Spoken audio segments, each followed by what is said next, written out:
Welcome to Life of Die, the podcast which discusses all things relating to role-playing games and tabletop gaming. Today we are continuing our series of talks about the Alien role-playing game by Free League, this time focusing on the game from a GM's perspective. I'm joined by Chris on this podcast, who has over 40 sessions experience of homebrew and also a number of sessions using the cinematic play as well. Hi there, Chris. How are you doing? Not bad, not bad. Good to have you here. Yeah, thanks for having me.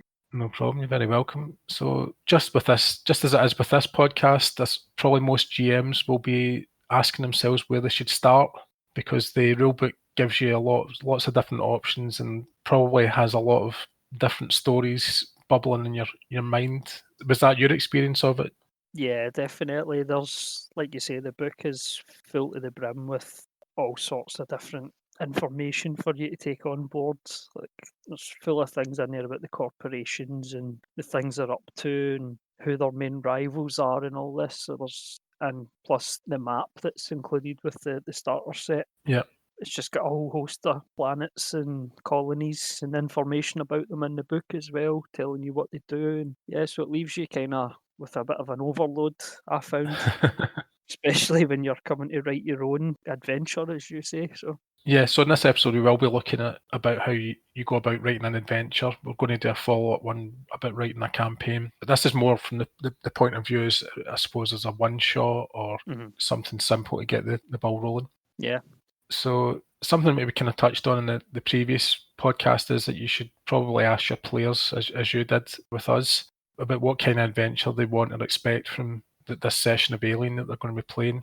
I don't know if you did it from this point of view. I think you just asked us about the different types of game, whether it was space truckers we wanted to be, or colonial marines, or colonists. Is that right? Yeah, there's like in the book it gives you like three kind of main settings if you want. Like you say, there's colonists, space truckers, or colonial marines, just to help you kind of set what setting you want your campaign or adventure to take place in. Yeah. So I had a couple of ideas bubbling about for when I was starting to write my own adventure or campaign for these. Like, I had things going on in my head about being on a colony and things all going horribly wrong, things taking place on a ship. But yeah, you find yourself getting overloaded with ideas, so it does help to find out exactly what kind of setting or what kind of game your players want to play. Yeah. And then imagine from a player point of view, they might come in cold to the Alien role-playing game. They might also be struggling to know what they should do. But for me personally, I think it's quite a kind of nice idea to say which of the films do they want to follow in the footsteps of. I suppose you know the space truckers, as you mentioned, and that are the crew of the Nostromo in the original Alien, and then you've got the colonial marines and Aliens on the Sulaco. But I know it's not covered, but I mean, presumably you could still run an adventure using the prisoners or fanatics. They're a bit of both, aren't they, in Fury 161 and Alien 3? Yeah. I always regarded the crew of the Betty, the mercenaries, the kind of mercenary crew, as somewhere between a bit of a combination of the space truckers and the colonial marines. They weren't quite colonial marines, but they weren't quite space truckers. There was some halfway house between the two, weren't they, really? Yeah, they did have that kind of criminal vibe about them as well. Yeah, that's true. I would maybe a combination of all three. They do what they want. Yeah, it seemed that way. I mean, yeah, so there's definitely speaking to your players and finding out what films are their favourites, why do they like them, and try and incorporate some of those elements into your adventure. I mean, they're going to be playing something that they love and enjoy, so they're going to feed off of that as players, and hopefully you'll get some good role-playing experience and kind of back and forth between your characters and things. So yeah, it definitely helps. Yep. Then it's your job as GM really to try and recreate the vibe from that particular installment of the series, I suppose. As I say, this is just looking at it as a one-shot point of view. It can also be a starting point for your campaign as well. As long as you don't kill everyone. Yeah, I don't have anything to add to that. It is a brutal system, though. That's the thing. Totally, yeah. Well, that's one thing to be aware of if you are planning and doing like a cinematic one-shot, but you want to use this as the basis of a campaign. You might want to dial it back on the brutality of it a little bit. Yeah. If you're wanting at least some of the characters to survive and use as a kind of springboard for your campaign. So that's just something to be aware of as well. Yeah, cut them some slack. Yeah, and I don't know much about that, so I can't give you any advice there. Well, yeah, in fairness to you, as you said, you started cutting us a bit more slack after you had been in Yeah, in the other shoes. in the game as a player, and yeah, exactly. So once they've told you what it is that they want, and you go, okay, right, that's what I'm aiming for as a vibe, I suppose is the simplest way I could say it. You're going to then want to work out what the actual story is in your adventure. And from my perspective, I would say, particularly in an opening session, keep the story as simple as possible. Make sure that the objectives that the players have are really clear and they know what's going on. Yeah, and try and have, if they're maybe a salvage team or something like that, they can go and look for a abandoned ship and explore that. Or if the Marines, maybe they've got to rescue survivors after there's been an SOS received from a colony transmitter's gone down or something like that, or they've got to just deliver a mysterious package. A really simple premise, and That's it. That can carry over to any RPG, in my opinion. Have a simple goal in mind, whether it's go down into this dungeon mhm. and get the treasure. It's essentially the same idea, only in a different setting. So yeah, you definitely want to have a clear goal for your players and make it clear to them what it is they've to achieve. That helps massively. And then, as you say, it's your job to basically build the world around them and describe what's happening and what they're seeing. Yeah, and I think particularly at the start of in a one-shot adventure, or for that matter, the start of a campaign, the players are getting used to their own characters, so they've got stuff to worry about themselves and discover each other's characters. So Yeah. as a GM, you've got a bit of time to step back and allow them to play off of each other, I think. Mm-hmm. I must admit, I tend to take a different approach sometimes because it depends on the group. It depends on how experienced the players are. If it's a group of players that don't know each other, I've got a tendency to throw them in at the deep end, just go straight into the action Yeah. and get on with it and allow the players to discover their characters that way. But I would say that's better for other types of game. To me, Alien isn't really like that. I mean, that's much more a Star Wars ethic, to be honest. That like the start of New Hope, Yeah, straight into the action, yeah. yeah, with the stormtrooper attack and stuff like that. But Alien traditionally is not like that. All of the films take quite a lot of time by a lot of film standards to slowly, set the scene, establish the central characters, and then slowly building the tension, building until eventually something pretty horrific happens usually. Yeah. So I wouldn't necessarily take that action first thing that I would maybe do in some other systems, particularly when it's players that don't really know each other, because it can be really hard that if the players don't know each other when Yeah. they don't know how to act and react off each other. So Yeah, 100%. sometimes giving them action to get into breaks the ice a bit and gets everybody relaxed. But yeah, hopefully your alien group would maybe be experienced players amongst Yeah. themselves. I mean, that's one thing I found helpful is it was a regular group and we all knew each other, so you didn't have to worry too much about that. Especially if you're someone who's never played in a role-playing game before, it can be quite a daunting experience having to like kind of act something out in front of people, and Yeah.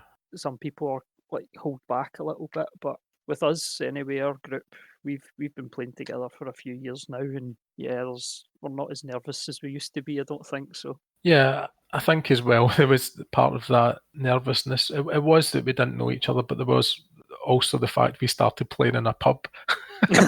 In Glasgow. Yeah, so it was a wee bit awkward. I mean, we did have a table off to the side, but yeah, it's a bit you're putting on daft voices and stuff like that, and people are walking by you like, "What the what's Yeah. going on there?" Yeah, that certainly didn't help. Yeah, definitely. But yeah, most people won't be doing that now. And obviously, with the current pandemic, a lot of people will be playing online. So, from the comfort of your own home, I think you can go pretty wild with it if you want to. Personally speaking, I always like it when players really go for it. But maybe that's because I like going for it. Yeah. I don't know. But yeah, really thinking about your character and adopting that persona and having a lot of fun with it. Personally speaking, I like it when other players do that. So Yeah, it's well, that kind of harks back to the original point where get to know your players. What is it they want? How do they play these games? And you can kind of tailor what you're writing towards that. Yeah, definitely. So make sure your storyline is clear, particularly in these early sessions. You can get a bit clever. You can, the Alien universe again is has a lot of twists in it and turns, but I don't think you should get too clever with it in the initial sessions. I think you should try and tell as straightforward a story as you possibly can. Maybe have one little twist, but definitely don't try and load up too much when I say about twists, I'm thinking of things like, Ash when that's revealed to the alien. What was the other one? And Burke when he really kind of turns upon them, and when things are really going badly in Aliens. So yeah, you probably could get away with one of those in an opening adventure. I think for an alien type setting, you definitely need something like that. You need someone working against the group or having their own motives. Yeah, and you can set that out within the group itself. You don't have to have an NPC. Yeah, aye. It does lend itself better to a cinematic or like a one-shot adventure where they're not going to get too attached to their character. For a campaign, it's a little bit more sensitive, but I imagine we could get into that in the next episode. Yes, definitely.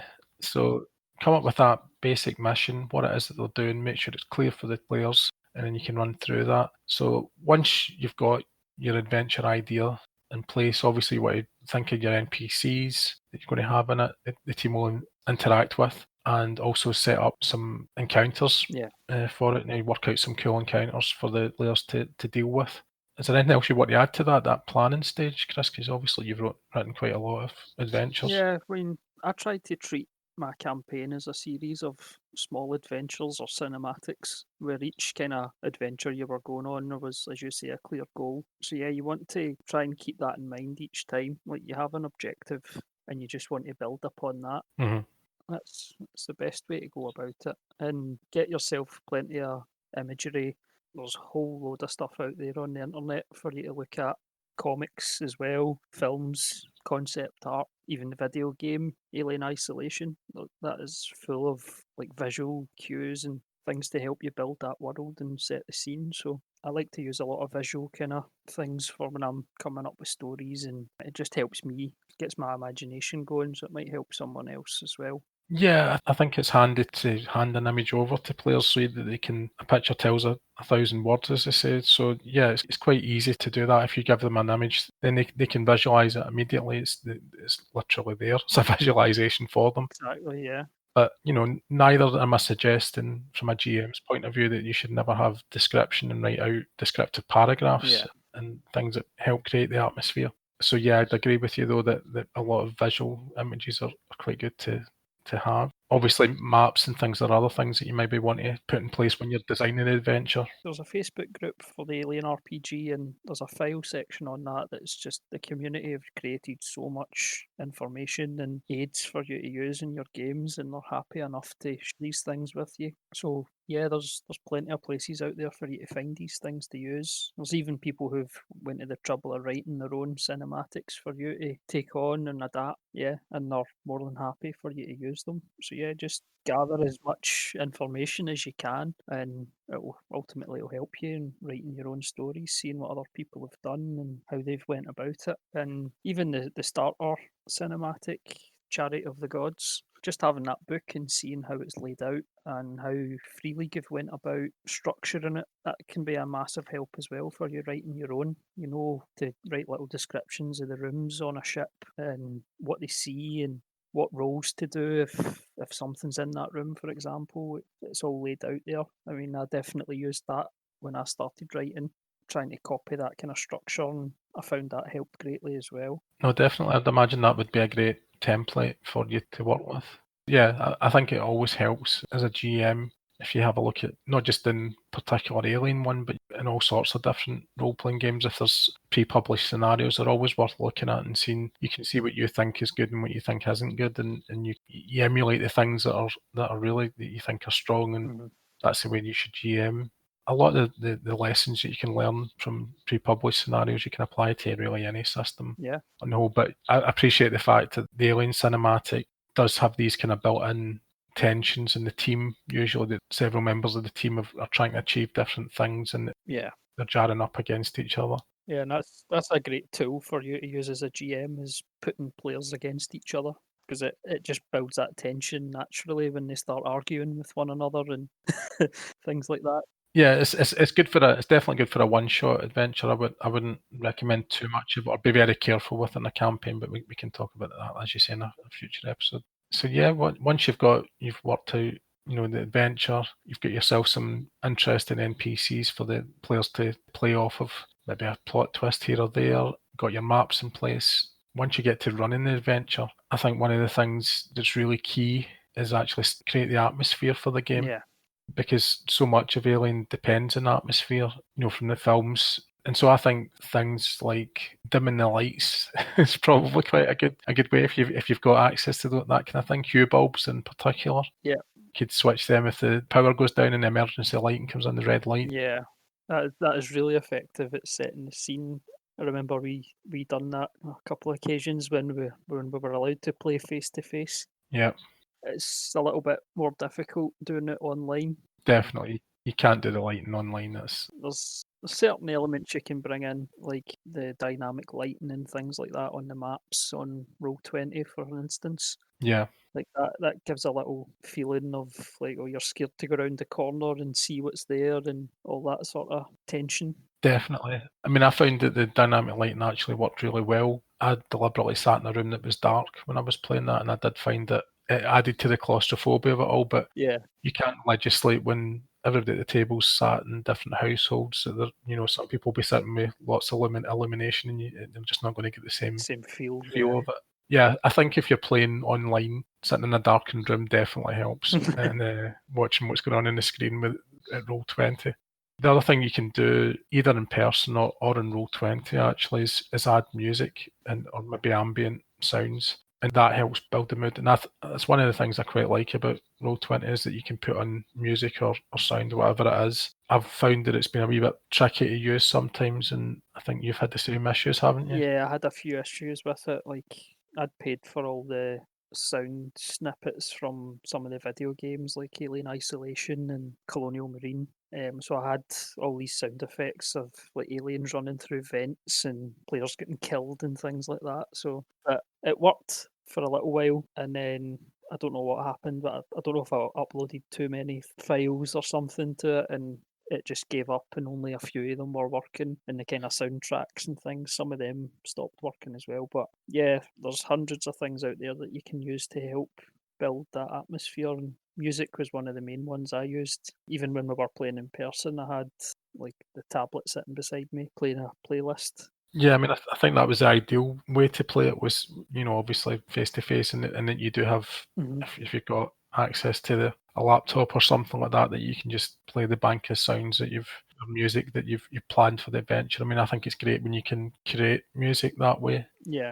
And have those kind of iconic pieces of music coming in at the appropriate time. Even the countdown for the ship's mother going into self-destruct, I had that playing at one time as well. That's right. Aye. Massively loud, so you were all freaking out. So yeah, there's YouTube as well is a great place for information and kind of aids to help you set the scene as well. So yeah, there's tons out there you can use. And obviously, as I said earlier on, a bit of writing, a few paragraphs, writing, trying to evoke the setting and describing that cold, unforgiving universe that the Alien franchise, seems to lean towards. Say some of that stuff. It can really get the team in the right headspace, and they know that this it isn't like the Wizard of Oz or something that they're in. It's something really dark and grim. Yeah. And one of the other things I think a key element when you're creating an alien adventure would be to build the tension slowly. Mm-hmm.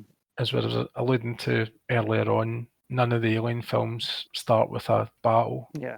They're all very low key, very quiet and deliberate about introducing the characters and establishing who they are before slowly ratcheting up the tension, and then before it is unleashed and suddenly there's a whole lot of horror and action. Yeah, and it just snowballs at that point and gets worse and worse as it goes on. Yeah. So yeah, that's definitely something to be aware of. And it kind of harks back as well to giving your players a bit of time to interact with each other, especially at the start of a session or an adventure. You always see the start of Alien. They're coming out of their cryopods. They're sitting around the table having breakfast. Use those kind of key things you see in the films to help kind of set the scene and build the mood. Yeah, and because it's familiar to players as well, even though you're putting your own twist on it, that gets them in the right headspace as well. Yeah. And certainly everybody probably regards Aliens as an action film, but it's, well over an hour into the runtime before the aliens actually show up. Even more people say that Alien is slow, but aliens actually takes a lot longer to get to the aliens actually turning up. So it's a bit of a misconception that Alien has a much quicker pace. I think the reason it feels quicker is probably because there's so many different characters. Alien has only the seven, isn't it, the crew in the Nostromo? Whereas Yeah, so Aliens, I think they've got at least double that once all the Colonial Marines come into it. So I think there's maybe a feeling that there's a lot more going on in Aliens, but it takes its time setting up the mission and all the different characters, and then slowly making their way through the colony. There's not really much happens in that opening element once they arrive in the colony. So I think it's always that would be a definite thing I would say, is to just take your time over it and build and build and build, and then and once it arrives, make sure you turn up you mention as well, and the danger of it. I think that's definitely the way to go, and you'll get the best reactions from your players, but stage somewhere in the story, something about the company's been up to, or if there's it doesn't have to be an android, but some kind of twist in there.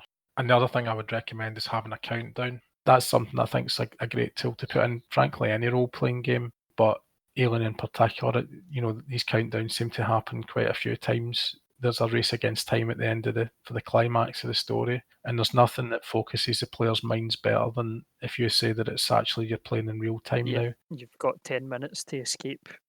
Yeah, and then people kind of get out of the micromanagement of turns and things like that, not thinking so much about specific actions. It's more about what we're doing as a group, how fast can we move, and then they'll pull together, which is a good thing as well, because you want the team to pull together as best as they can to escape whatever it is, unless they've got completely conflicting agendas, of course, and that might change it as well. So yeah, and make sure when you've got that countdown happening, try to deliver not so much once you're in the countdown. I suppose maybe before that, or you could say that at this point we're going to slow the time down again. Yeah. But you should probably try and think about having an action set piece, a climactic piece of action, a final showdown, or some kind of bone crunching encounter that's going to really. If they get that far, that is. Yeah, well, in a one shot, potentially you're probably going to have characters killed off during the course of the adventure, but if it's more campaign adventures, then you probably don't want too much of the team to be dying. But you definitely want them to feel under pressure and they've been put through the shredder. Yeah, definitely. And one thing, have a couple of NPCs ready as backup for people to take over, just so if someone is unfortunate enough to get killed quite early on, they're not left sitting out the game. They can take on another character and still participate. So you don't want to leave anyone out. That's something else to be aware of.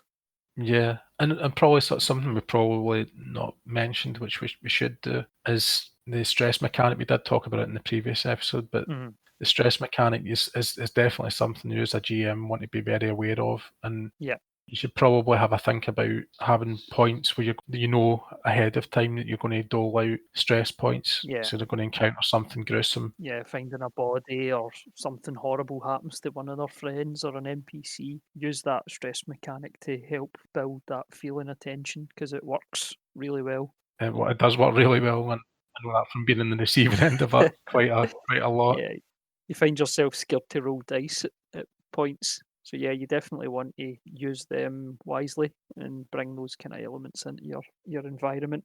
And even the toughest characters can crack in it, because I know this from experiences having this Colonial Marine character, and there was one point where the stress gets so out of control that he was a quivering wreck by the end of the adventure. So nobody's immune from that, and that's a great thing. Yeah, so yeah, they should come out. If they survive it, they should emerge from the adventure feeling like they really achieved something just by surviving. Yeah, totally. It should never feel easy, that's for sure. It should always feel like they were on the brink of all being wiped out. Yeah. Had they made the wrong move. And that's something as well to be aware of as a GM, is to set the pace for it. If you feel it's going too quickly and things are getting out of hand too fast, you can slow the pace down a bit by giving your players a little bit of a break. Let them interact with their personal items to reduce their stress levels and things, to basically just get a little bit more longevity out of your game. Yeah, they will need it if the stress is getting out of hand. So yeah, that's definitely a good tip. I mean, do you have it happen often that the players go off piste? Do they do things that you don't expect them to do? It happens more often than not, to be honest. You do try and plan for every eventuality, but you just don't know what people are going to do when they're faced with situations. You need to be able to try and work it in on the spot, which is quite a difficult thing to do. So just be prepared for try and divert the focus somewhere else. I suppose that one of the things I try to do is try to consider ways that players will actually beat the scenario and try and have contingencies in place. But it can be in GM and that you need to be able to think on your feet and you need to be able to react to a really difficult situation that the players come up with. Yeah. And sometimes you I can't mean, plan for it. oh yeah, 100%. Like, and it's something that comes with experience as well. Like the more you play these things, the more you find ways of you figure out what your players are like, and you can try and plan a little bit better for things that they might do. But yeah, it's definitely have some contingencies in place, especially if you're writing your own story and you've got your own idea about what you want to happen during the course. Have some eventualities, different paths to go down. Yeah, the players don't always want the storyline that the GM wants. That's definitely the case.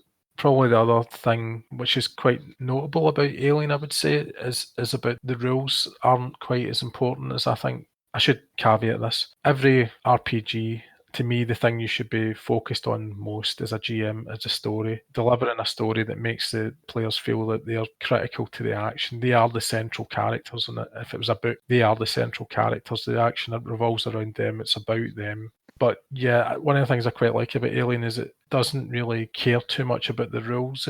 There's more emphasis on certainly the stress mechanic, but also they just want you to get on with the role playing aspect. Is that fair to say?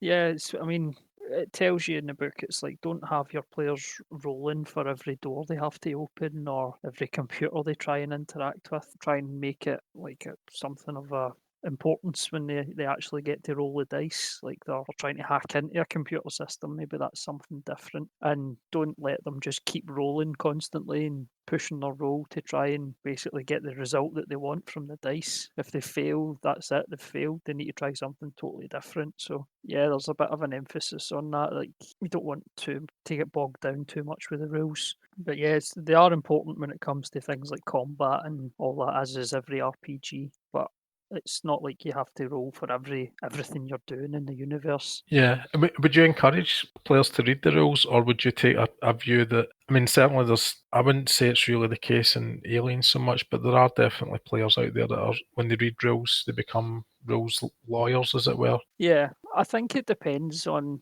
the group you're playing with as well. If it's a bunch of people you don't know, I'm not too sure if you should have them reading the rules. Maybe you want to be kind of guiding things and keeping your players right. But it definitely helps. I found mainly because we play as a group of friends, so I don't mind people chipping in and saying, no, actually, this is how you should be rolling for that. It gives you a little bit of a break. But as you say, you do get some people who come in and they're the rules and that's the way they should be. But I don't like that a little bit myself, if that makes sense. I feel sometimes it's a wee bit imposing, but it can be helpful. Yeah, no, I think it's a tricky one. You do want the players to know the things. I think in general terms, you want them to have a basic understanding of the rules, but at the same time, Yeah, you don't want it to then stop the action as well because people are saying, "Well, hang on, that's not right. You should be rolling for this and you should be rolling for that." If it's getting in the way of the flow of the session, in fact, sometimes that kind of stuff can actually bring a session to a grinding halt. aye, that's definitely something I found. Sometimes it interrupts the flow of the game where you've got someone constantly chipping in saying, "Oh, actually, you should be doing it like this. Actually, you should." It comes down to you as the GM to step in and say, "No, this is what you're doing. This is my game." Yeah. No, I mean, I think, in fairness, I think I've done that during the games as well. Is it? Yeah, I've had to do it as well. Yeah, just try and play it down a little bit if you find people are doing like breaking up your story too much or breaking up a sequence that's happening. Mm, Just tell them this is what you have to do and please do it. And this is the rules. Do as you're told. Because at the end of the day, you're the GM. You've got the final say about what happens. yeah.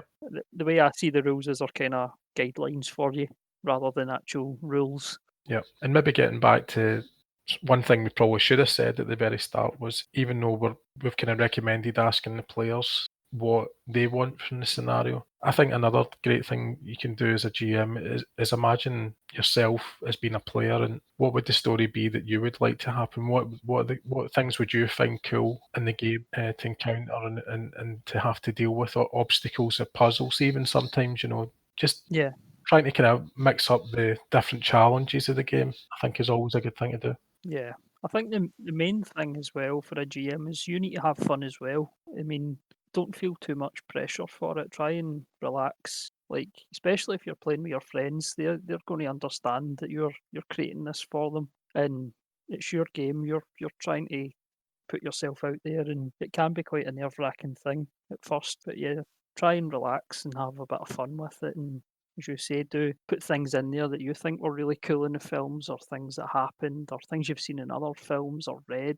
Try and get some things in there that you're like, when you see the shock on people's faces when you describe what's happened, and that's kind of, you get something back from it as well. No, definitely. So, yeah, I think that pretty much ties up everything, unless there's anything else you want to add, Chris. I'm sure there'll be a million questions left over unanswered, but this is the best I can think of at the moment. Well, just picking up on that, I mean, if the people that are listening to this, if there's questions, if there's things that you think we've omitted, or things you think you'd like us to discuss, please comment or contact us on social media or on platforms all over the place. Please engage with us, and we can do a follow-up podcast, because we're quite happy. We enjoy talking about this stuff. We want to fill the gaps. If there's things that people are thinking about that they'd like us to talk about, that's very much welcome. We only launched on the 1st of January, and we've since had a lot of people liking our page on Facebook, and the reaction's been really positive so far, and we want to deliver the best podcast that we can, and not leave gaps. So I'm sure there's probably 1,001 things that we should have talked about in this adventure creation podcast that we've maybe missed. Yeah, But these are the basics. yeah, exactly. We're going to be talking about the campaign. And so one of the things we never really talked about was about NPCs, and that is something that we're going to cover a wee bit, certainly in a lot more depth, amongst other things, when we're talking about creating a campaign for Alien. Yeah. I mean, in terms of your cinematic kind of one-shot adventures, there's in the rule book, there's a whole load of pre-generated stats for characters. You could just add new names to them and a little bit of a personality or an accent or something and adapt it. That's basically what I've been doing. I quite often go on, there's name generator websites that you can go on as well. So if you're looking for character names, because I always find that a bit of a dull aspect to both, writing our role-playing games and actually when I've been writing my own novels. I quite often just go on and look for inspiration and just go on random name generators. But I tend to change what they actually say. I take the kind of chunks of name and then mix them in with some other name, is what I tend to do to make it your own.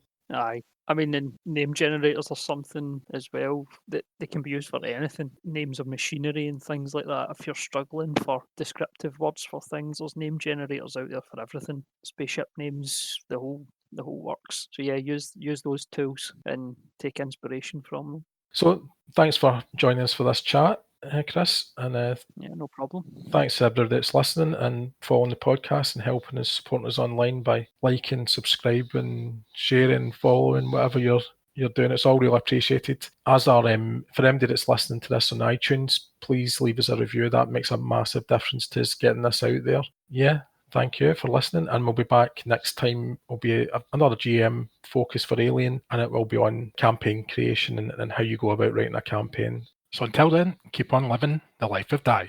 Take it easy.